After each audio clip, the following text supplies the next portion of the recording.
పరిశుద్ధాత్మ అనేటువంటిది ఒక సూచన. భాషలు మాట్లాడటం అనేది ఒక సూచన. ఈరోజు నువ్వు భాషలో మాట్లాడి రేపు బూతులు మాట్లాడావంటే నీలో పరిశుద్ధాత్మ లేనట్టే.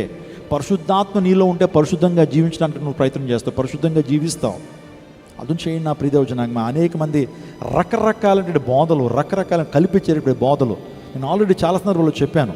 ఈరోజున మీ యొక్క విశ్వాసాన్ని పాడు చేయడానికి గొర్రెతోలు కప్పుకున్న తోడేళ్ళు బయలుదేరతారు జాగ్రత్త. అంత్య దినాల్లో, కడవరి దినాల్లో అనేకమైన అబద్ధ బోధకులు వస్తారు. వారి పైకి మాత్రం గొర్రెల్లాగా ఉంటారు, కానీ లోపల తోడేళ్ళ స్వభావం. మిమ్మల్ని ఆ సత్యం వైపుగా కాకుండా అసత్యం వైపుగా నడిపించేటువంటి వారు. వారిలో ప్రధానంగా చెప్పాలంటే అబద్ధ ప్రవక్తలు. బిలాము బోధలు. బిలాము చేసినటువంటి బోధ ఏంటి? ఏమంటే ధనం కొరకైనటువంటి బోధ. బాలాకు నుంచి డబ్బులు తీసుకుని ఇశ్రాయేలును చెప్పించినటువంటి వాడు బిలాము బోధలు మీ మధ్యలో ఉన్నాయి. నికోలాతు బోధలు ఉన్నాయి. భక్తి కాంప్రమైజ్, రాజీ పడిపోయిన బోధలు.